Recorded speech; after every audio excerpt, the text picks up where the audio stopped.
What's up, guys? I'm Michael. Welcome to this week's Behind Box Office. The global box office is on fire again as another Marvel movie swept across the world with a hammer.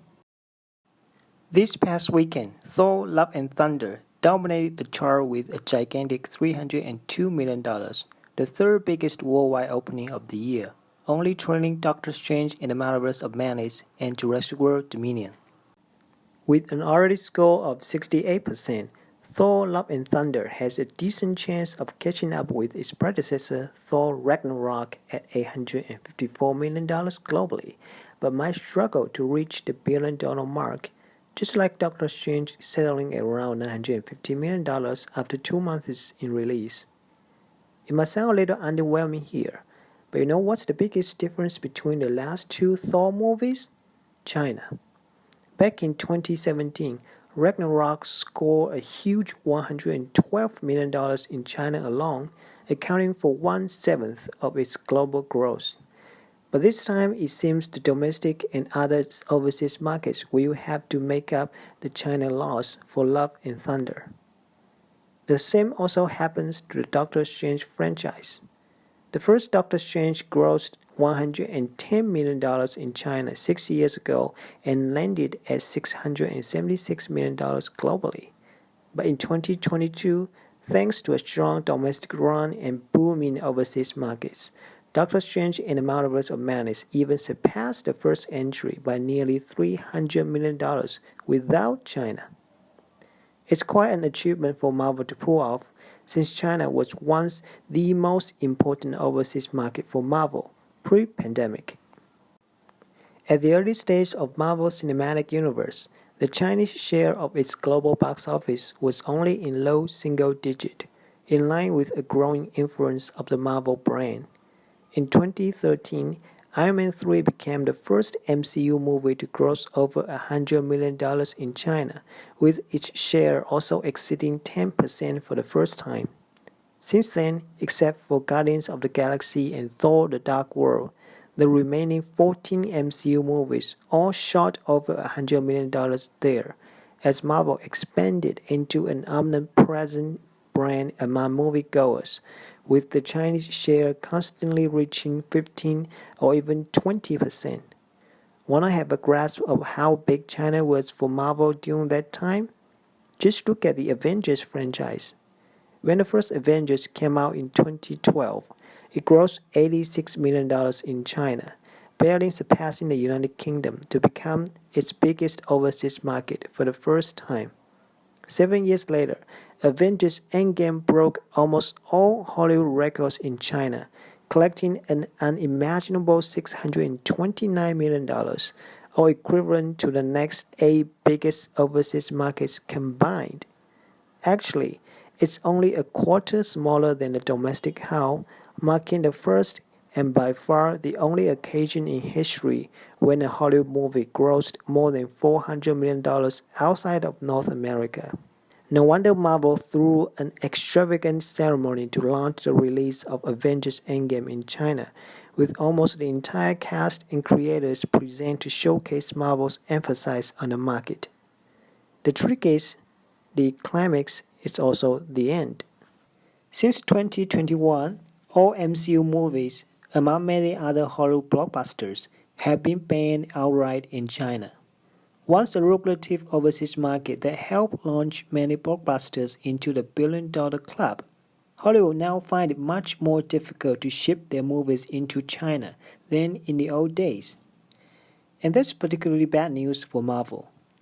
In the era of Infinity Saga, China was the biggest overseas market for 17 of the 22 MCU movies, or for every single entry since 2012. With the Chinese contribution, Marvel produced $9 billion movies during this period, building an empire that no one could imagine beforehand. It seems nothing but a big blow for Marvel to lose China altogether. But hey, now that we are in a different world, why not go further and jump into another dimension of multiverse where, say, no MCU movie was released in China ever? In this new universe, All MCU movies before 2020 will still earn a whopping $19.5 billion worldwide, or around $4 billion less than the actual number in our real world. Seems okay, isn't it? Even excluding all the Chinese revenue earned by Marvel pre-pandemic, the ratio of global box office to production cost still stands above 3 for most movies, indicating a healthy profit for the studio. This helps establish a base case for Marvel Studio post-pandemic, as it explores the new China-free global market. Entering the fourth phase, Marvel did stumble a bit, with the first three movies all rounding out at about $400 million, with a hefty price tag of $150 to $200 million. But that's not a full picture. Both Shang-Chi and the Legend of the Ten Rings and Eternals are introducing brand new superheroes into MCU, making the early entries like the first Thor or Captain America better comparisons for them. And the lowest grossing among the three, Black Widow, was actually a special experiment, with the day and date release on Disney Plus chopping away a big chunk of its box office receipts. Lastly, don't forget the world was still in the middle of the pandemic last year, pulling back the theatrical revenue for most movies. But in late 2021 and especially into 2022, with the majority of the world emerging from the pandemic, the box office of MCU movies quickly closed in with the pre-pandemic numbers, with Spider-Man No Way Home and Doctor Strange in the Multiverse of Madness reaching nearly $2 billion and $1 billion respectively, both without being released in China. As Thor, Love and Thunder continues to rake in tons of money, it's now safer to say that Marvel's suffering from a China ban is not as long and as large as originally thought. By the way, even in post-pandemic era, Marvel movies were still banking a lot of cash in Hong Kong and Taiwan, constantly ranking in top 10 in these markets. They could also be ultra hits. Take Shang-Chi. It grossed nearly $8.5 million in Hong Kong, the third biggest Asian market, only behind South Korea and Japan, with Taiwan also in the top 5. Despite a Chinese absence, Marvel brand maintains a strong presence in the region, as is elsewhere. Aside from the business analysis above, there's also a creative rebalance in terms of the Chinese censorship in the old days. There's always a trade-off for Hollywood to be allowed into China, and Marvel is no exception.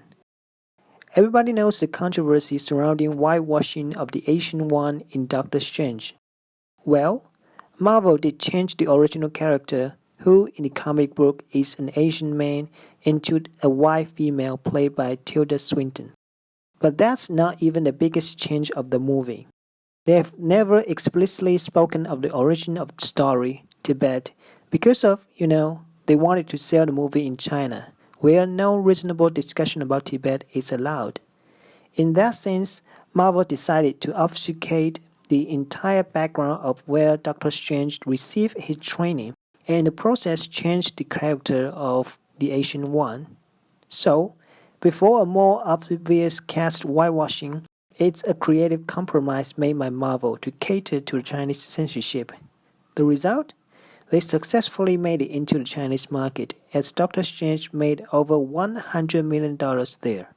But be careful. When you bow to the pressure of censorship, they could still easily shut you out by changing the criteria altogether.